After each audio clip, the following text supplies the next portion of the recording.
have movie time. So today's project is to see if this kind of fail of an adapter plate will be good enough for you making a steel one. So this will go up. Crap. Sit on the supercharger like this, and this will probably fit on the standard intake for the carburetor. So we're going to do that today, and it's -5 Celsius outside, so that will be fun. First we're gonna try this one. This is a new sprocket or pulley that I made in nylon, just to try to print nylon. So we're gonna mount that, and why I want to try to fit in is because I don't think we can use the tensioner, at least I don't think we can use the tensioner on this place, because I don't think it will be long enough, and also they are rubbing each other. Rubbing is not good when using superchargers. So let's see.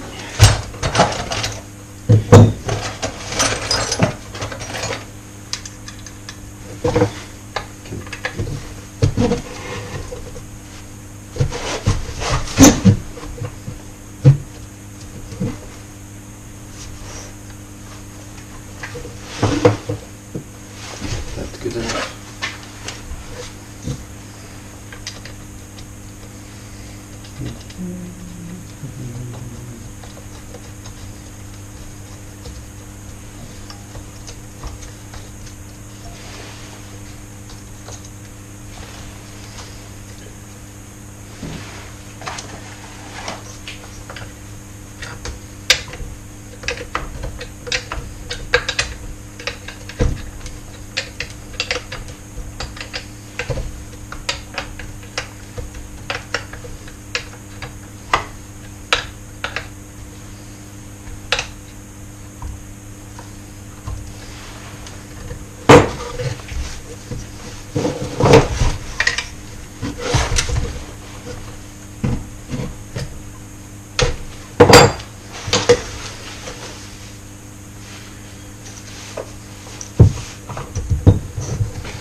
For the new ones, this is an Eton M24.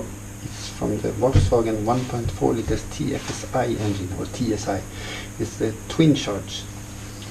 It's kind of a special setup for this type, because this has an internal gearing 1 to 93, so almost 2 times the gearing of a normal one. So 1 lap here and 1 turn on the outside is almost 2 turns on the inside.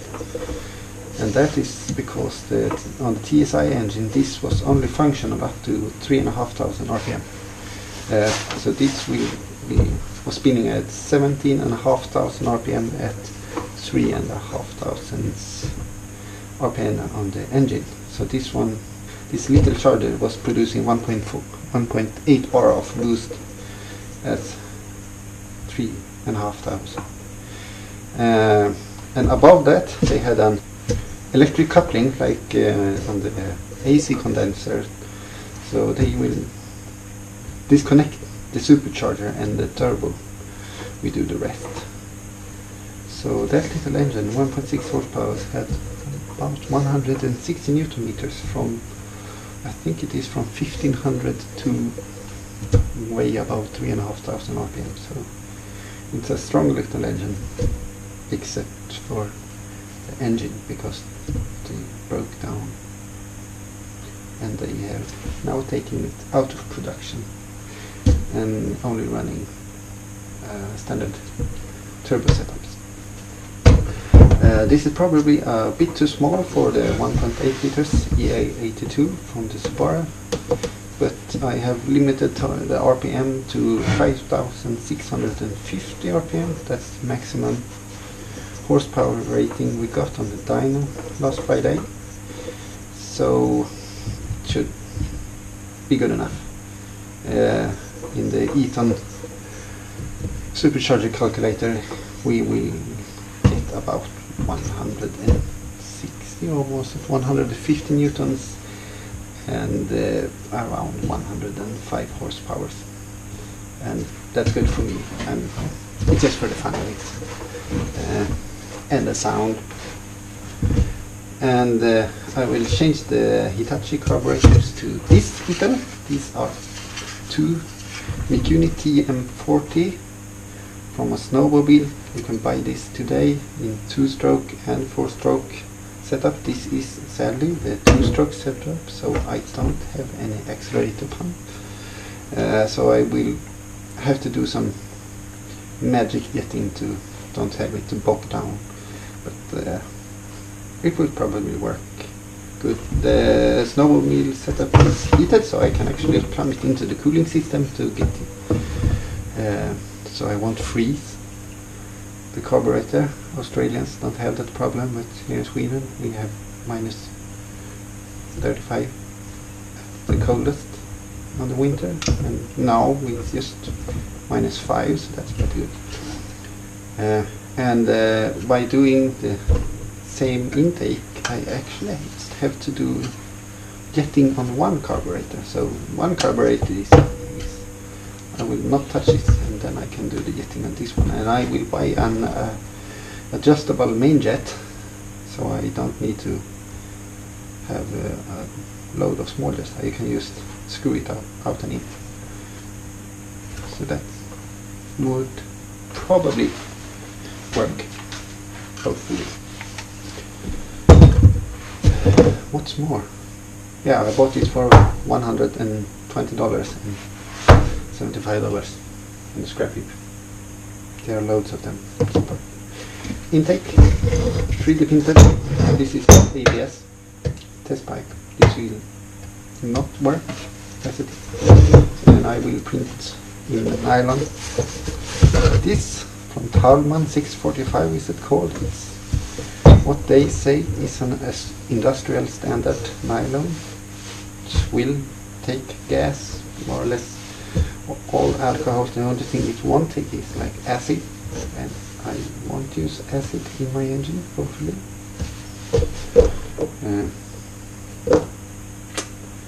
I think that's it. Let's go out and do some tuning and see if I can get this one to tune,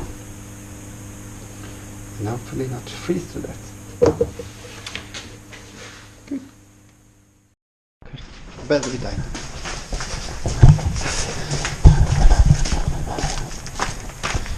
Slight issues. I'm gonna try it here. Okay.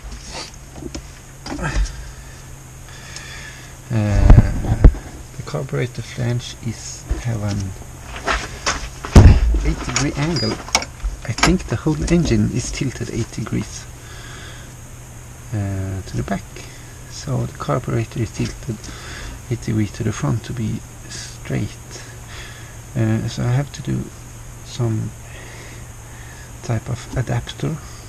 I will try to sketch one now and print it out, but I will have it probably tomorrow. And also the carburetor isn't straight. I don't know why they have done this, but the intake, no, okay, the cylinders are two different locations. Okay, so I have to calculate this angle too, and I think I have to cut off the spare tire holder, but it doesn't matter because the carburetors, they actually, yeah, here, sit, yes, here, have a spare tire anyway. Some other things I have to do.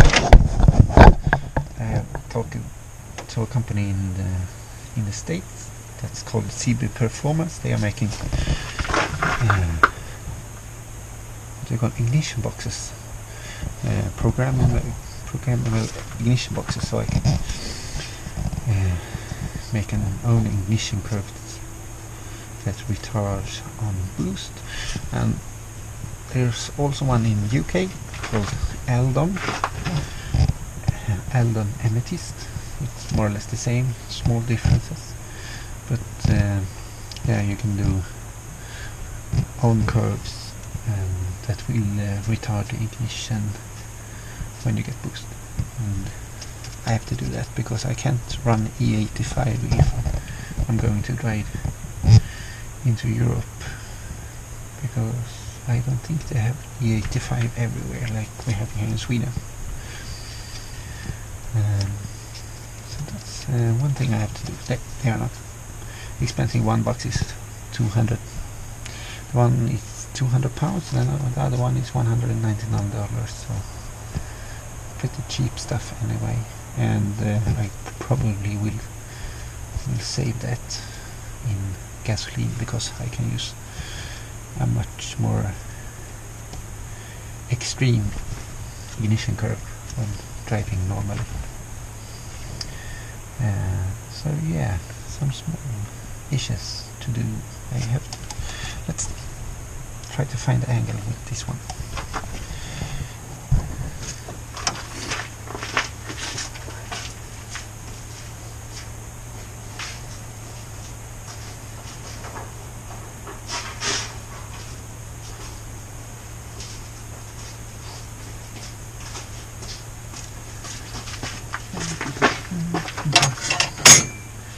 I have no idea how I should do this. Okay. Great.